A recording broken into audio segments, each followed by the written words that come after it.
If you're a Masterpiece Transformers collector, you're going to find that you can't find these things just anywhere. You can't walk into a Walmart or a Target and pick these things up. Therefore, these things have a bit of rarity to them. They have rarity and value and a high price. And a lot of these figures that you're looking for are going to be found on the secondary market. You can only find them on the likes of eBay or Facebook from other collectors, and if you find them at a retail site, they might be called vintage. Today I want to talk to you about the concept of value versus rarity, and the thing is, some of the figures that are rare don't hold a high value, and some figures that cost a lot of money are quite abundant, but we are going to talk about this coming up.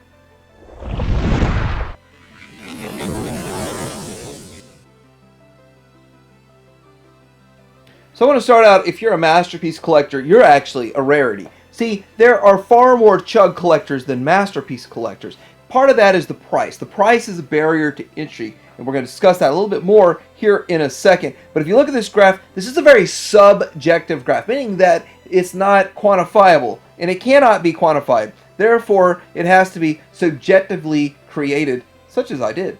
So in this concept of rarity versus value, you have to look at the fact that Hasbro mainline figures are cheaper than Masterpiece. Well, what we're seeing right now is the gap narrowing. I made a whole video talking about that, but the gap is definitely narrowing between the Masterpiece and the mainline. The Masterpiece still edges it out. Third-party figures still edge out what you see on the shelves at Walmart and Target and stuff like that. But they're getting a lot closer. But the price differential is still there. In fact, the price differential is gaining, and they're getting more and more expensive. This example right here is showing you a Takara Grimlock versus what we're about to get with the Studio Series. You can see how close they are, but you're looking at one cost originally around $200, and this one's going to cost $50. And I know we talk about secondary market. You might be able to get one of these for $100, the Masterpiece for $100, that for $50, but is it twice as good? Getting back to this graph, the reason that you can get these figures from Hasbro so much cheaper is economies of scale. So the Masterpiece figures, their production runs are generally between 500 minimum up to usually about 5,000 maximum. But what we're seeing is that they top out, and then we're seeing the most modern figures getting much, much smaller runs. Now, I'm not personally privy to exact numbers, but I do tell you I watch every distributor very closely, and I can see when they sell out, telling me they sell out a lot quicker. I know there's a higher demand. I know the market has grown, but it hasn't grown that much for them to sell out this fast. Now, when you look at what the Chug or the Hasbro, they generally produce between 30,000 to 200,000 in their production runs, depending on a lot of different factors. And there's factors that go into the Chug production include scale. A deluxe figure is going to get the most production.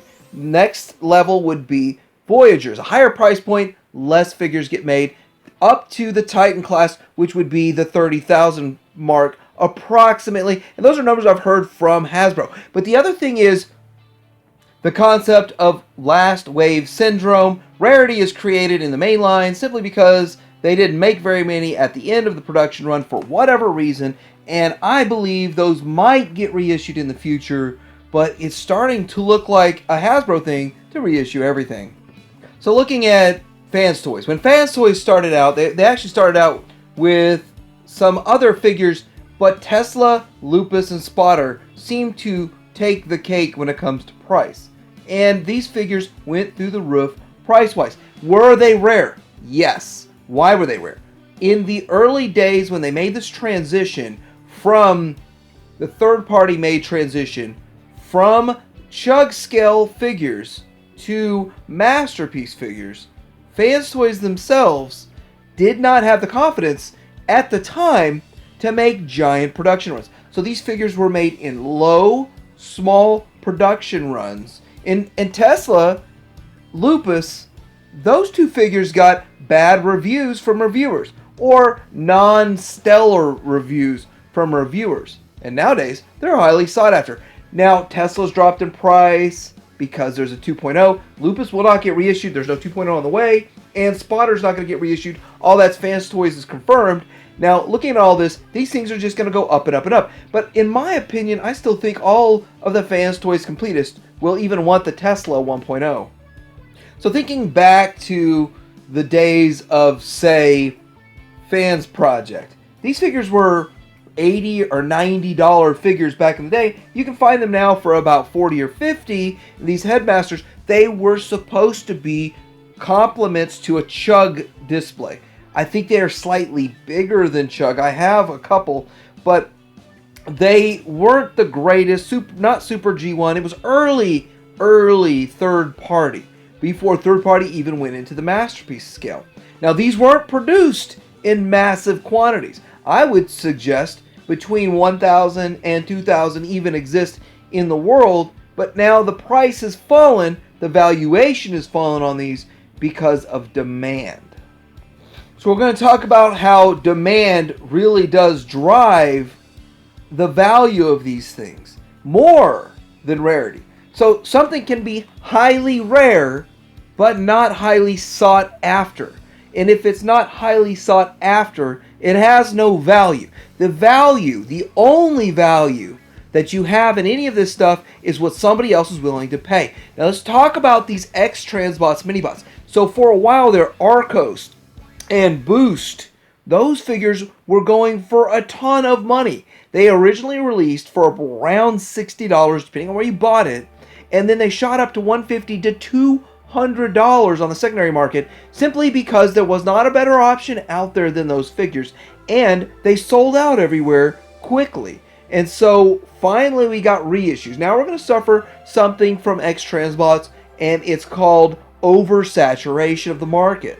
So X-Transbot seems to be on a mission to reissue every single figure that's out there. And I gotta tell you, so many people jump for joy that we get these reissues all of the time.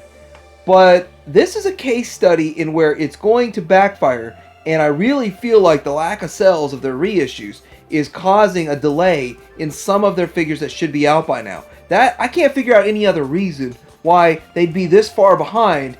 And they do the reissues to generate cash so they can have the $70,000 to $100,000 to do a production run to make 5,000 figures. That's just kind of how it goes. That's how these companies operate. They have to have that capital on hand. They have to pay that factory for that product that they're sending you. But X-Transbots is doubled, quadrupled, quintupled down on their reissues. Now these particular figures here may sell out and sell very well because people have been anticipating them for a while. But some of the reissues, I guarantee, will start showing up on clearance at some of these retailers. Getting back to Fans Toys and their Dinobots, they have reissued their Dinobots multiple times. I would say that there are more Fans Toys Dinobots in existence than any other Fans Toys product out there. But yet, they still carry a high value. Every one of them do. Some of them way more than others. But it's because of demand. People still want these. So many people want these. So many people put these on a pedestal even over the Gigapower, which I kind of like Gigapower. But I do see the super tune accuracy of these being such a quality that people want them so much. Now I know I've talked about these two figures, Omnigonic Spinout and Dakatoys Kronos, a few times. Quite a few times. But there is a case study in figures that are actually quite rare. In fact, these are rare for two reasons. Number one, they barely made it through a production run. That production run barely made it through. And half of those figures were broken. And I don't know if they were thrown in the trash when they were sent back. I don't know what happened to all of the broken ones that were sent back to the distributors. But I've got to say that these two probably are the most rare figures around. Because A, they didn't make it very far through the production process. They made one run and done. And then, with they're broken like that, and all the pieces that were broken off of them, I think that people cobbled together a couple of good figures out of these, and they're not in high demand. Now, Dakatoys Kronos looks pretty good, and is climbing back up in price. If you can get a good one that is more or less whole, then you're doing pretty good. Omnigonic Spinout, on the other hand, it just seems like there is no demand for that no matter what. This is also the case study in becoming obsolete. Obsolescence is an issue. Obsolescence will completely devalue your figure and your collection, which is always a concern when you're spending $10,000, $20,000, $30,000 on your collection of Masterpiece. Lastly, I want to talk to you about value and rarity of KOs. So the thing about knockoff figures is there's two things going against them. As much as I'm okay with KO, as many as I have in my collection, I do want to say there's two issues. Issue number one is KOs are made in massive amounts of quantity. If you don't know how many there's made, I don't know how many is made. There may be 20 or 50,000 of these made, and the earlier KOs seem to be made in much, much larger batches.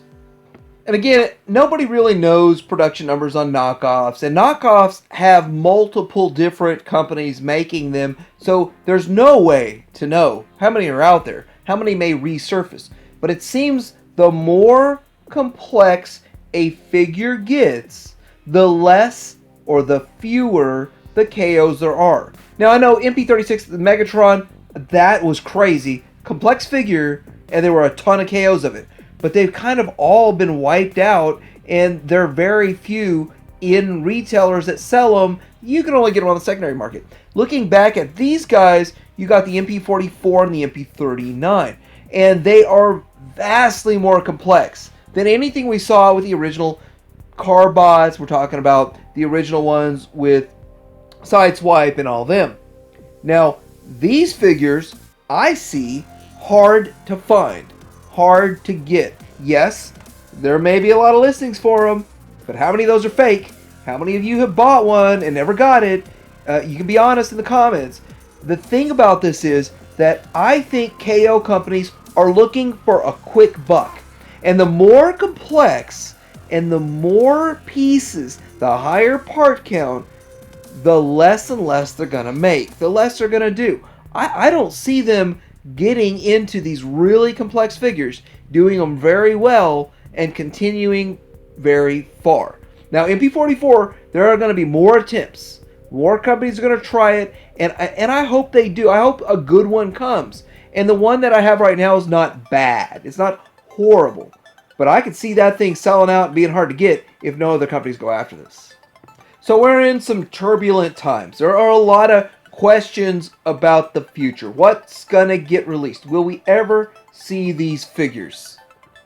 Several people have the mentality that we know what we have now, so let's go ahead and make sure we get what's available now. Prices are only going to go up. But I think the future is bright. I think there are going to be a lot more great releases in the future coming up. I believe we're going to see a lot more releases that are going to make current figures drop in value. And I think that if you really love a figure and you don't think a better one will get released, go ahead and buy it, go ahead and get it, go ahead and secure it.